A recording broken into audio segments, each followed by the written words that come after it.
Bonjour, aujourd'hui je vais vous raconter la plus belle histoire de science grâce à cet objet complètement improbable conçu par des designers et des designeuses de l'ENSAMA. Et cette histoire, c'est l'histoire de la gravité. On commence dans l'Antiquité grecque, tout là-haut avec Aristote. Donc Aristote, il pensait qu'un corps lourd, ça allait tomber plus vite qu'un corps léger. Alors regardons ce que voyait Aristote en direct. Donc on prend un corps lourd, un corps léger. Vous avez rien vu, hein, ça allait trop vite. C'était pareil pour Aristote. Il n'a pas eu le temps de voir, mais il était convaincu que le corps léger allait aller plus lentement que le corps lourd. Mais en fait, il se plantait complètement.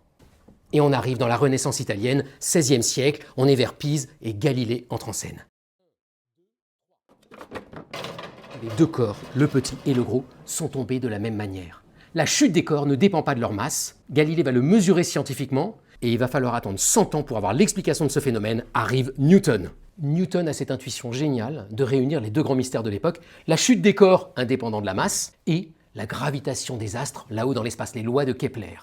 Et il arrive à comprendre les deux avec une seule et même explication, l'idée que deux objets massifs s'attirent. Si je prends un petit objet et que je le déplace, regardez ce qui se passe.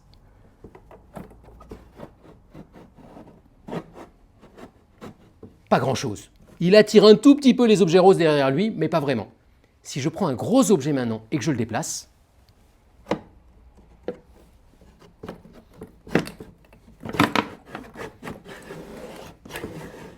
c'est monstrueux.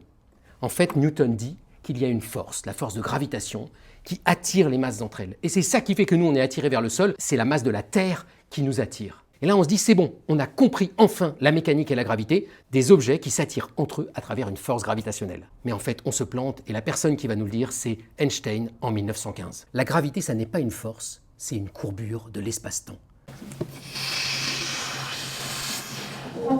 La Terre a déformé l'espace-temps. Regardez bien si maintenant j'amène un homme là-dedans. Je m'approche de la Terre. Je suis attiré, non pas par une force gravitationnelle, mais par la courbure de l'espace-temps créée par la Terre. Et là, on pourrait se dire, est-ce que l'histoire s'arrête là? Est-ce que ça y est, on tient la bonne explication de la gravité? On ne sait pas. Et finalement, c'est ça la science. C'est des modules qui se suivent les uns après les autres, des révolutions, des histoires, où chacun va s'appuyer sur les résultats du précédent pour essayer de raffiner ou de transformer la vision qu'on a du monde.